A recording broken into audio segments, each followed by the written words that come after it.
So hey everybody, I got expired after making my page a no bullying zone, and I wanted to come share my bully story.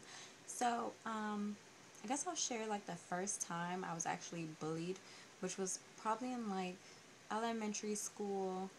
I had to have been like in the second or third grade, and I was probably popping off at the mouth at this girl who's now like a pretty cool chick now, and she said something to the sort of, "That's why your daddy white."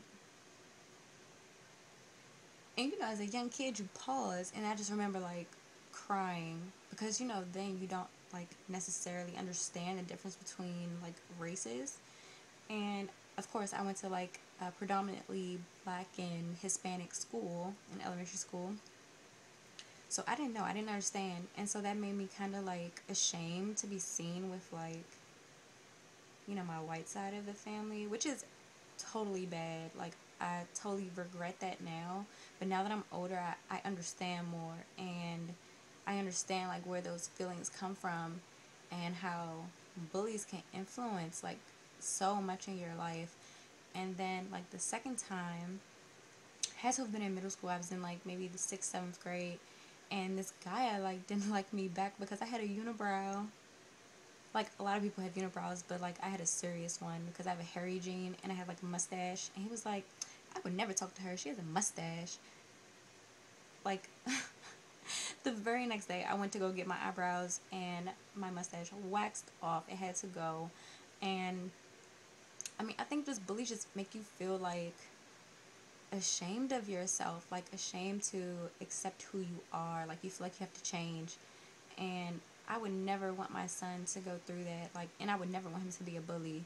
um, it's just unacceptable, and it's cruel. And as adults, you would think that people grow out of it and understand how the world works more, but it seems like people say certain things to be funny, and half the time it's not funny because you don't know what that person on the other end that's receiving that hate and that negative energy is going through.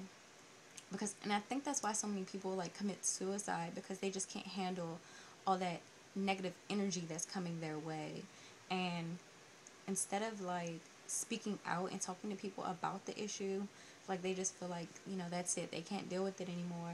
And I think like now that I'm understanding like the effects of it, that I want to like spread more positive and optimistic energy along my channel. Like, I just can't deal with it anymore. And yeah, it does bring you down. It makes you drained. Like, I don't see how like these gurus that have like hundreds and thousands and millions of subscribers can deal with it, because this is too much. But at the end of the day, it's all about like spreading awareness and voicing your feelings and how things make you feel and how it affects you. So I really hope that other people with channels like endorse this idea of the no bullying zone on their channel, because it has to stop somewhere. Like, where do we draw the line? Like, what do we call inappropriate and what do we call like hate? You know what I mean? So like, I just think it's time to like end it.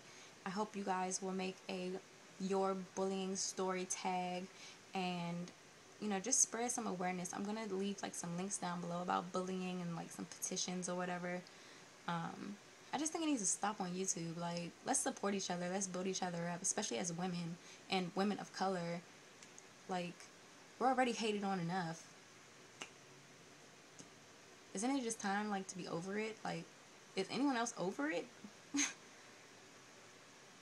But I guess that's all I really have to say, guys. Again, if you have a YouTube channel, I hope you will endorse this idea. Maybe add it to your channel as a no bullying zone. But if not, that's okay too. Maybe you can deal with it. Me personally, it annoys me.